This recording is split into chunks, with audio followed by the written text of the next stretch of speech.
that I had let go because I was a Muslim, because I didn't want to think about it. Muhammad having sexual slaves and calling that person a perfect human being. Can you do that?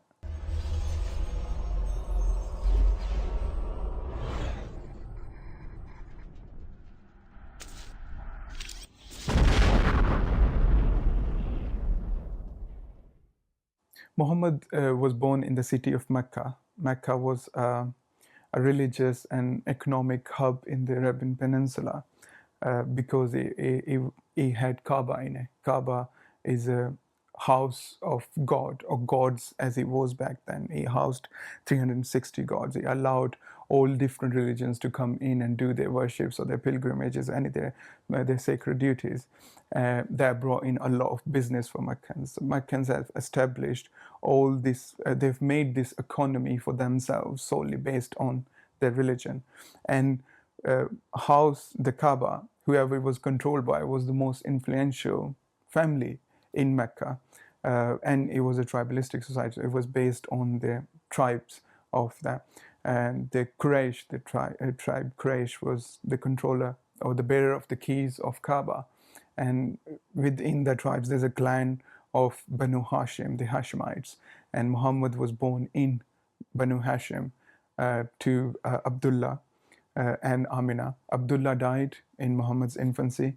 And then when he was 6, his mother dies, becomes an orphan. His grandfather takes his patronage. His grandfather dies 2 years after as well. Then Abu Talib becomes the guardian of Muhammad. Abu Talib was also leader of Banu Hashim and a caravan leader. He was a merchant who'd take caravans all around the Arabian lands and everything.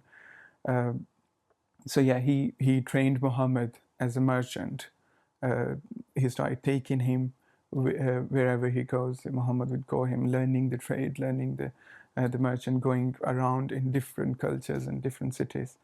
There are the stories about Muhammad's childhood. He's had a pretty normal childhood, but there are stories that actually try to say that there was divinity about Muhammad even in his childhood, before he had claimed prophethood. Him being visited by angels to cleanse his heart of any sins he can commit. So these Muhammad's playing out in the street. Angels come, to open his chest, take his heart out and cleanse it with holy water so he cannot commit any sins in the future. There are some stories, all the stories are hard to comprehend because we cannot see a child's chest being open and heart being cleansed and put back in, and the child. Other stories have clouds covering Muhammad because it was desert. There's scorching sun all around you, and a cloud covering Muhammad wherever he goes. In fact, the story of this Christian monk Muhammad was on a caravan en route to Syria with Abu Talib, and this Christian monk who had a hut somewhere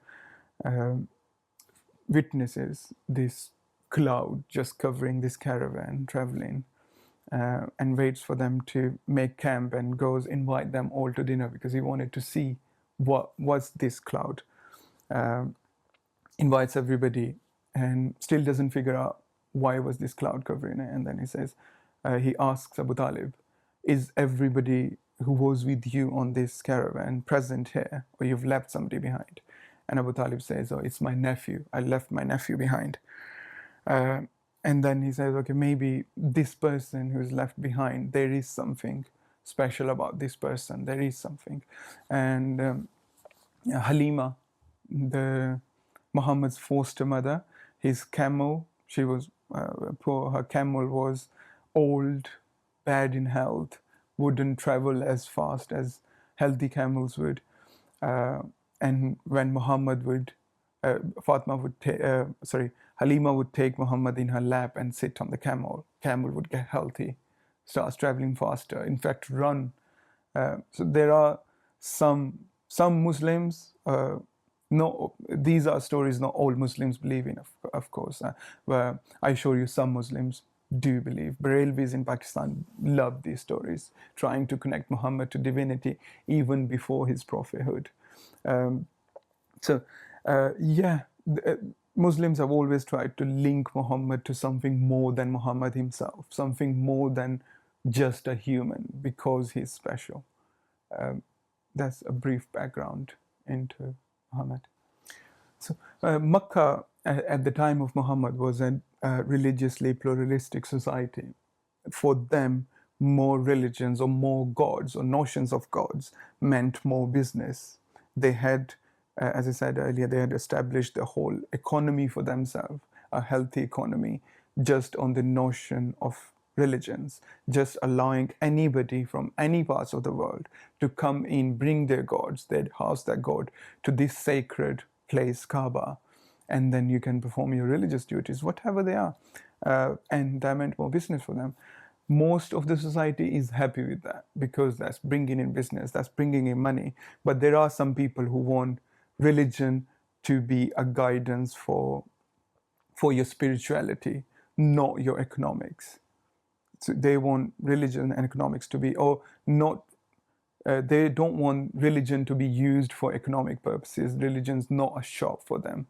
Um, some people, four of them, in fact, four friends, Warqa bin Nawfal, Zaid bin Amr, Usman bin Haritha, and one more, they decided that we should look for monotheistic God, Abrahamic God, and we should only worship that God because that's the God, that's Abraham's God, and Abraham's been somebody that everybody looked up to in that time, in that area. And they wanted the religious duty and affiliation to be just towards Abraham and his God. Uh, weren't that successful because they didn't necessarily oppose all the practices that were going on, but there was this notion of monotheism that these people were trying to instill in their community. And they came to be known as Hanifs. They were also poets and soothsayers. They were really common in that time.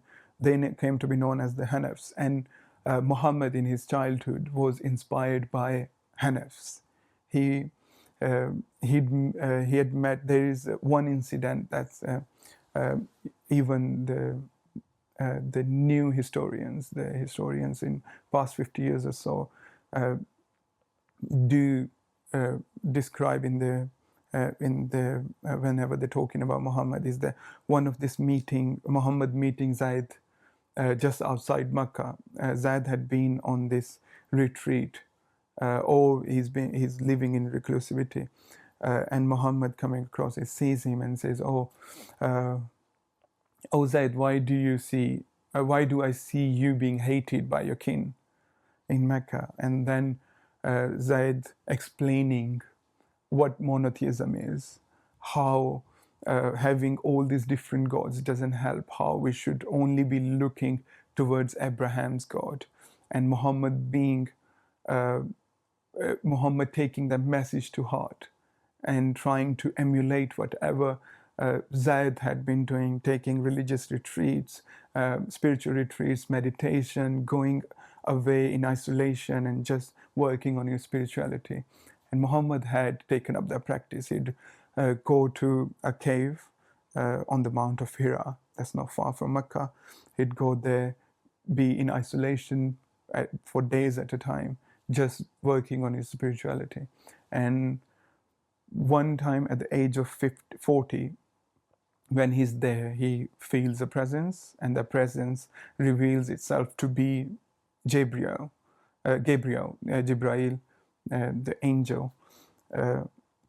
And he asked Muhammad to read, Iqra, read. And Muhammad being scared because having another otherworldly presence in there in a small cave, he got scared, runs back home to his wife Khadija, and him trembling, and Khadija put a duvet over him and saying, "Okay, calm down, tell me what had happened." And he told that this had happened, and I believe I don't know what to make of it, but I was told to read. Um, and she said, okay. Warqa bin Nawfal, one of the original Hanif poets, was Khadija's cousin. Khadija takes Muhammad to Warqa bin Nawfal and just asking for guidance. And Warqa bin Nawfal saying, oh, I wish I was young now. And they ask him, why do you wish? And then he prophesies that it's going to be a day. I wish to be alive for the day when you are driven out of Makkah by your king, because I believe you are the prophet that was promised. That's how the story goes. And Muhammad's prophethood starts. For first couple of years, he keeps it to himself because he's scared. Because if it's one thing to trying to get everybody to monotheistic God, it's other thing saying this is the only God. What everything else you're doing is wrong. There's gonna be a backlash to that. And Muhammad is an orphan, although he's covered by his patronage of Abu Talib. He's still scared to speak out about it in public. For first 2 or 3 years, he keeps his message, his revealed message, to his closest allies. Khadija becomes the first woman to be a Muslim. Ali, still about 10 at the time, his cousin Abu Talib's son, he becomes Muslim at the age of 10. Abu Bakr, one of his closest friends, and also a merchant, becomes the first man to accept his message, and then he takes on further from there. There are many events in Muhammad's prophetic life that actually reveal what kind of person or his journey as evolving as a human being, or where his life is taken. At the beginning, his message is all about inclusivity, peace, acceptance, because he's in a society where he wants to be accepted by his kin. Most of his family lives there and everything. It's completely about peace, and he's also afraid of consequences. But as he grows, as he gains numbers and momentum as a religion, as especially after people like Umar ibn Khattab started to come in Islam, his tone or his message starts changing with that time frame. From inclusivity and peace and no fight and everything, he starts to go towards fighting the enemies. And this is all, these revelations are completely clear in Quran as well, how Quran goes from Meccan Quran to Medina Quran. Because even some of the Muslim scholars, they say, well, they'll be branded as heretics afterwards, but they have said that Meccan Quran and Medina Quran, they seem completely two different things, because when after the Hijrah, when they've made Hijrah and Muhammad's gone in Medina, and he's got this status of being the head of these tribes in Medina, the collection of tribes that they are coming to him with every problem, and he's solving that for them. He starts to crave that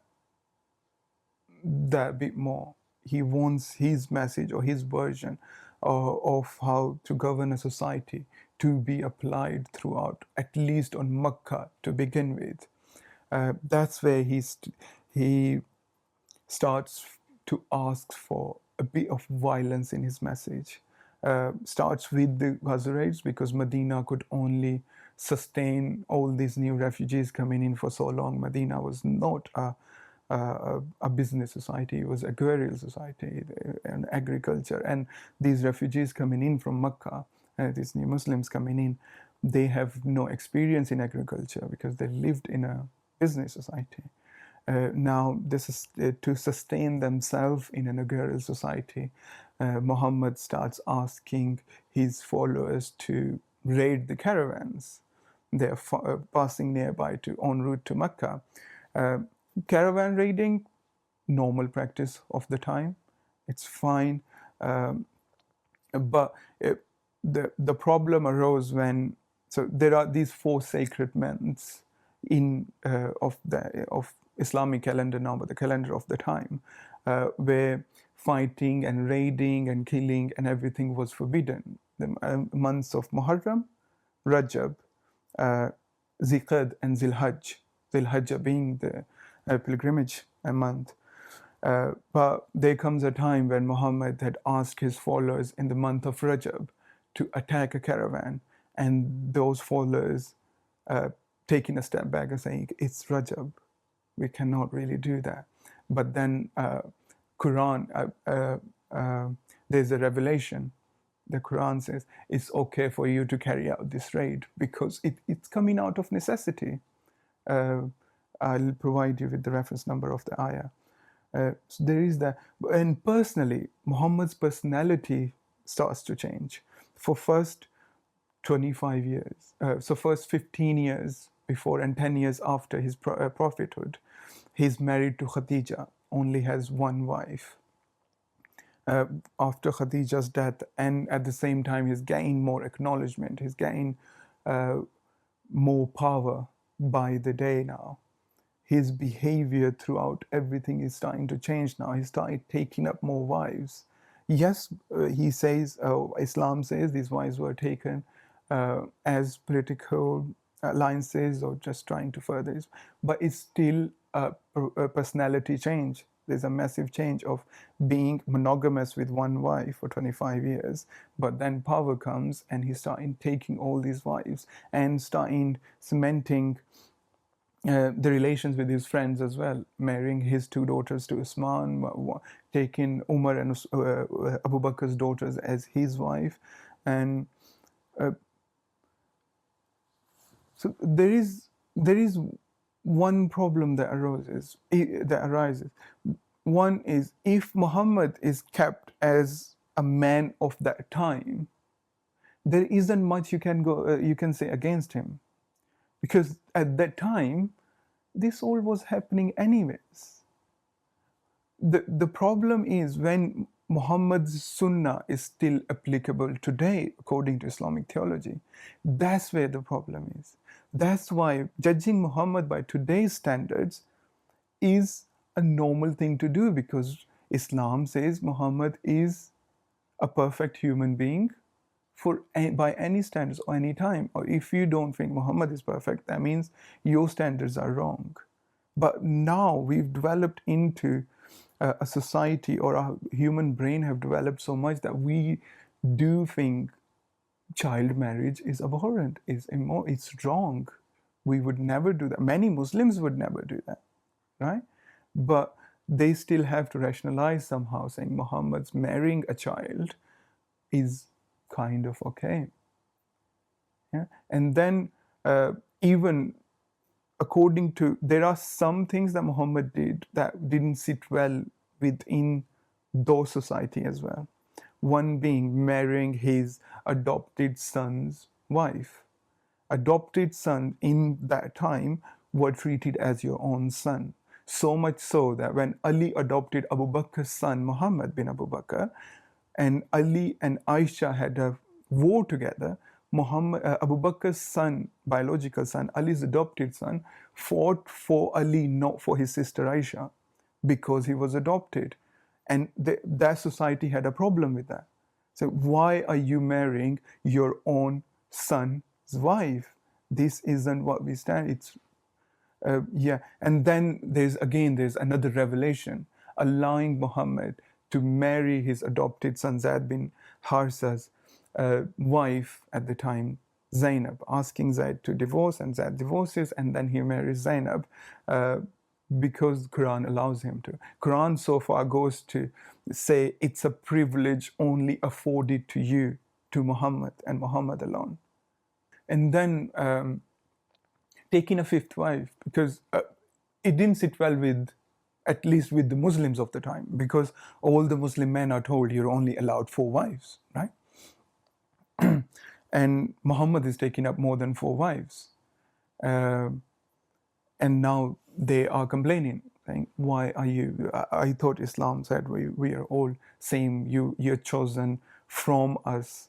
Why are you doing this? Again, Quran allows Muhammad to take as many wives as he wants. And again, the sentence is used, it's a privilege only for you, for Muhammad. So we see there are elements that even for that time's moral code or communal ethics, it was seen as it's going too far.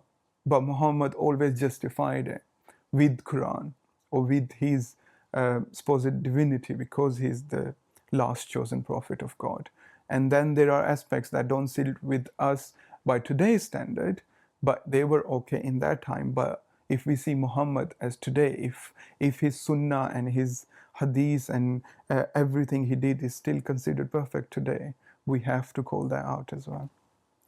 Him also doing partaking in the slavery trade, buying slaves, selling slaves, or accepting people, or women especially, as gifts from different governors and kings around the world that were present, and then having sexual relations with those slaves because they are something or somebody that his right hand possesses, and the Quran allows him to do as well.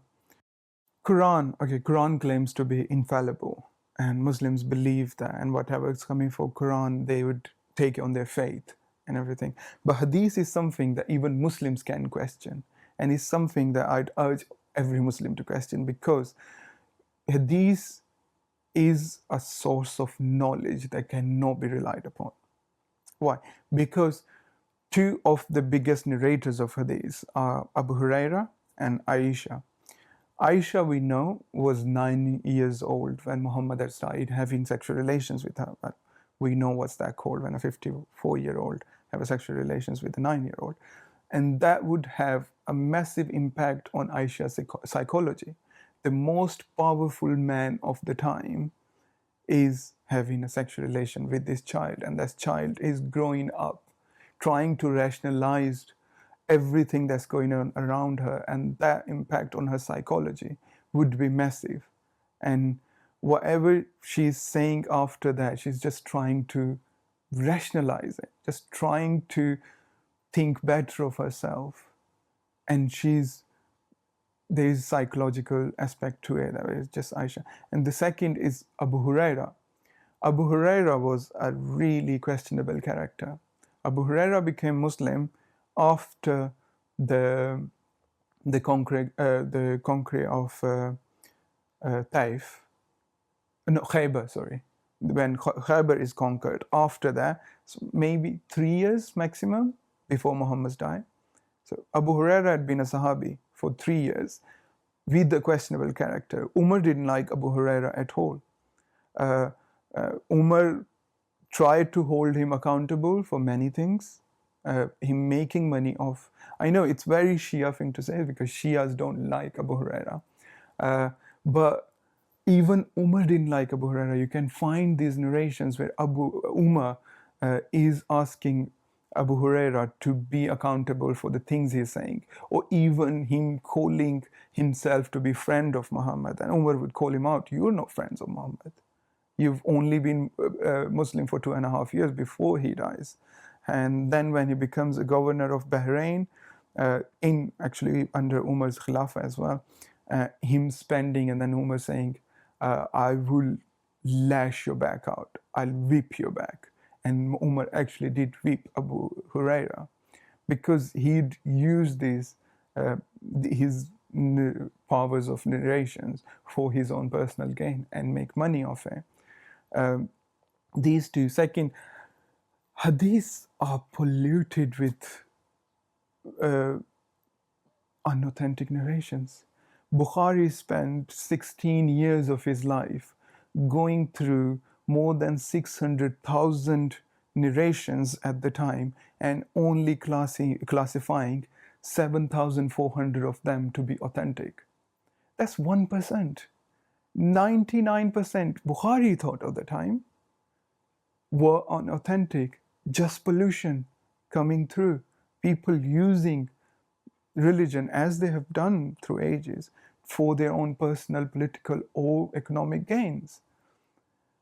And what's to say even that 1%, Bukhari have only kept them because they sit well with his own personal philosophy.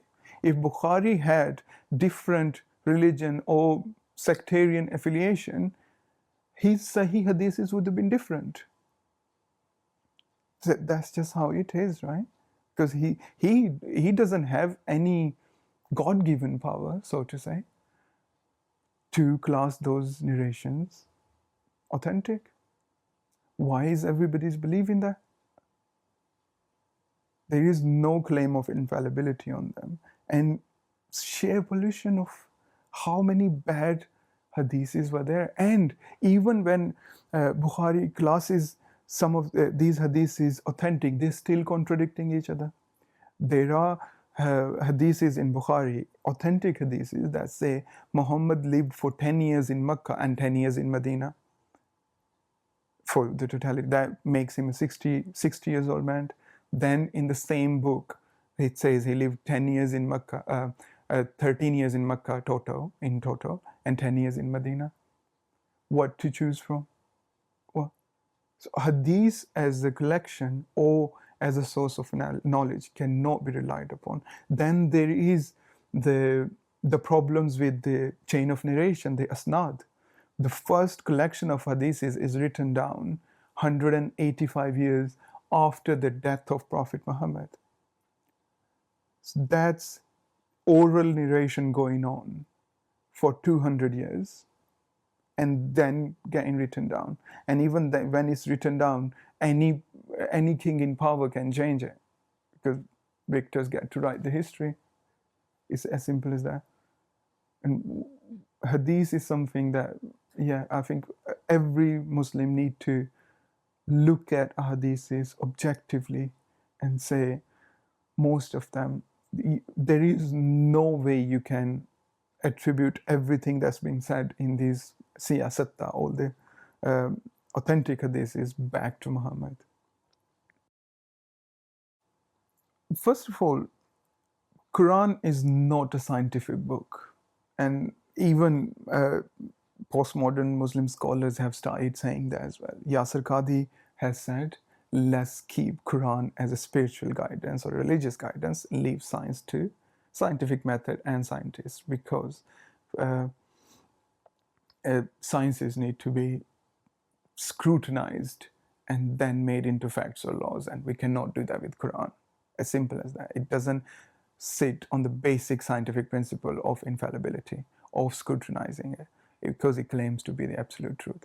And whatever so-called scientific miracles, which like Zakir Naik would give a 3 hours lecture on, most of them are basic knowledge of the time in different areas of the world, yes, but these things were known to people. Oh, that's what they believed in. And I guess the better way of looking into it is, rather than trying to link Quran to any scientific theory or law or anything, discovery, just look at Quran and try and find something scientific from it, completely disconnecting from science. You cannot. You need science, and then you make the link. So science, Quran has never driven science. It's always Muslims who try to link what's in Quran to science. And one of the best way to look into it is astronomically, Quran makes mistakes. Whatever, sun setting in the muddy water, or stars being lamps, or biologically Genesis story. Quran retains the Genesis story of the Bible coming in. All of these go directly against all the scientific theories and laws established. If basics aren't scientific, how can this be a scientific book? And Muhammad is just Muhammad, yes, he traveled a lot.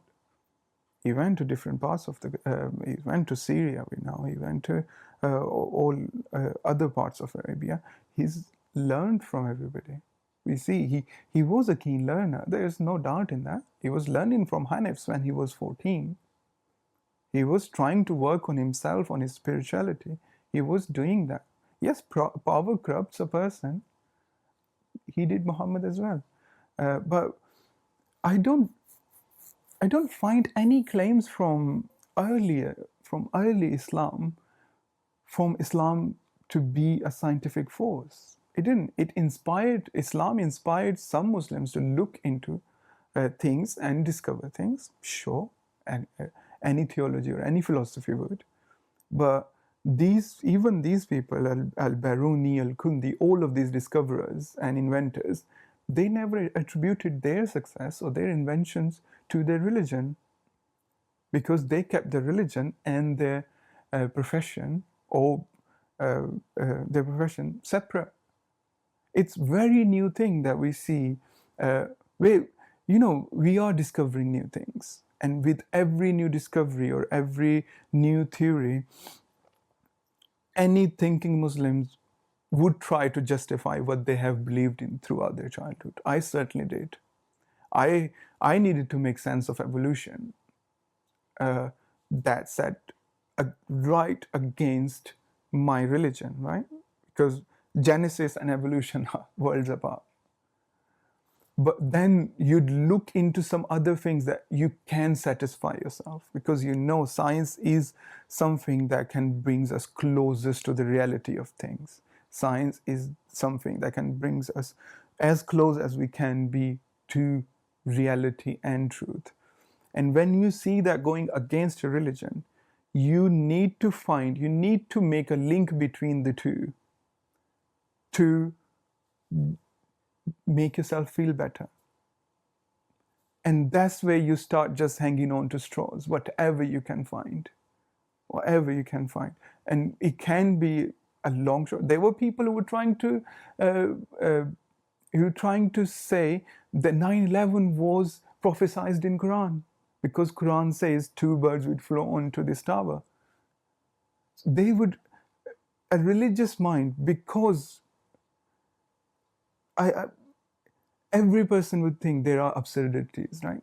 Without vocalizing it, because it's hard to rationalize religion, especially in this world where there is so much information available, where you can see what other lifestyles or other people are believing in, and then you start seeing shortcomings in your own one. You need something to make you feel better within your religion. And that's where in the modern Muslims tried to link their religion to science, whereas Muhammad had only said the things that were actually other people were saying, even thousands of years before him. A bit of both, really. So when he started out, I do agree with Abdullah Gondal's assessment, because first of all, he's got the educational background into looking into it. I do agree that he did had some sort of schizophrenia, because all of the symptoms are there on earlier revelations, at least, because he'd get some sort of fit. His body would start shaking, and even him losing consciousness for a while. That would happen in the earlier revelations. That does tell us that he did have something, that he was hearing voices and then he'd lose consciousness. That does give us indication he might have been schizophrenia, or there might have been some sort of mental anomaly there. That's how it started, right? But there is a point somewhere when Muhammad had realized these people are believing whatever I'm telling them. I've got enough control over them, and they have started believing, and now I can tell them whatever I like. Because some of these later revelations, you see, he's sitting in group of people and ask them to hold on a minute, I'm getting revelation, Jibreel is here. That's completely different. That's the time that's just my assessment of it. That's the time he realized, okay, these people are starting to believe me in whatever I'm saying. Now I can get away with anything. Now his revelations are a lot easier, because he's just sitting there and Jibreel is coming. He's with Aisha and Jibreel is coming. And Jibrail's even gossiping with him about Aisha and Hafsa because he had slept with a slave and they're not happy with that. So, and he's trying to bring in Jibrail to actually have a better relations with his wife, or his wives to submit to him completely. So he have started using everything for his personal, political, and gaining power. So I don't know where that happens exactly, where he's starting to, where his revelation are just revelations. He's no longer getting these epileptic fits before them. But there is this shift in between these two. Because the convenience of revelations, that shows now he's starting to use these revelations, this Quranic text, to his own gain. Because there's this incident where it's so Quran asked men to devote everything equally amongst his wives, right? And that's applied to Muhammad as well. That means all 11 or so wives he has at the time, he has to give them one night each, because all resources include your time. At Hafsa's night, Hafsa had some familial commitments that she can't be there. She goes to attend to that. Her family matter. And Muhammad, instead of giving the night to Hafsa, sleeps with Mary, a slave. Hafsa comes back. She's not happy with that. She told Aisha about the incident, that it was my night and slept. And now Aisha's not happy about it. And then Jibrail comes, of course, to Muhammad, and Muhammad says, okay, you've shared this, that was for you, information about Muhammad to one of the others' wives. It's something that Allah dislikes. Muhammad is so angry that he lives only with Mary for a month after that. He doesn't go to any of the wives, which is again an un-Islamic notion at the time. But Quran gives him power there as well, that he can postpone anybody at his will, any of his wives at his wills. That's in Quran as well. And when he gets tired of it eventually, because he knows there's no budging in, another verse comes to him that's telling him, who are you to make somebody we've made halal for you haram for yourself? Meaning, who are you to not go back to your wives? Because now he's had a month with this slave, he wants to go back to the wives. Again, that revelation is coming, saying, I'm nobody to make somebody that's halal for me haram on me. So we see at first, yes, these revelations are coming like with the symptoms of schizophrenia, even epilepsy, and hearing voices, everything, right? But then after a period when he's got a bit of power, he knows whatever he says is taken as word of God now. He can get away with it, and he does make that choice somewhere. Or maybe it's just a natural progression, because he's getting power, he's getting acknowledgement, he's getting submissiveness from everybody around him. He can now do whatever he likes.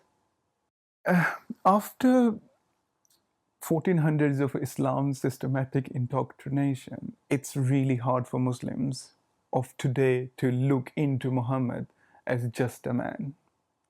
But if we look at the society Muhammad was living in, claiming prophethood, claiming to be the bearer of revelation from God, claiming to be a prophet, or bringing in their own form of written text from God, was nothing revolutionary. It was happening all around. There were many people who were claiming that. Muhammad is just successful in that. And we have to give him credit for that. His revelation was successful. And for Muslims today, I guess there is a choice that needs to be made. The choice is what we have achieved as a society today. is that good enough of reasons, be it secularism, liberalism, or common sense, human common sense, because we have evolved. Does Muhammad sit well with all those bases, judge Muhammad and see if he is a good human being or not? Just go through his journey and see what drove him to be the way he actually was. What made Muhammad? And with Muhammad's revolution, there were many who were reaping rewards because they were associated with Muhammad. And there was a lot of, I guess it just, I just want people to actually look into it objectively and come to their own conclusion. Don't be influenced by anything. Read Islamic. I love reading Rahiqul Makhtoom, the sealed nectar, because I read that as a Muslim. Now I've read it as an ex-Muslim, and there's so much in Rahiqul Makhtoom that I had let go because I was a Muslim, because I didn't want to think about it. Muhammad having sexual slaves and calling that person a perfect human being. Can you do that?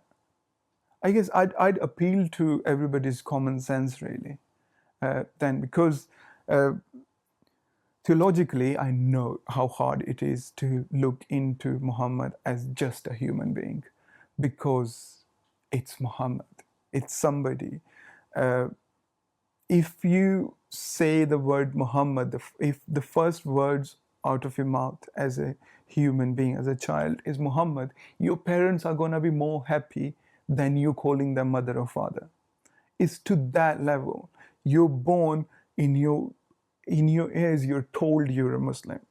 You're told Muhammad is your prophet. Right throughout your childhood, you're told Muhammad is perfect. It's not easy to question that. And I get that. Completely. I've been through it. I know how hard it is. But once you do, it's life-changing. You start to look into everything objectively because you've done the hardest thing you can, the hardest topic that you can look into objectively. Just see Muhammad as a man of that society and see Muhammad as a man of today. And that's the best I can do there, really.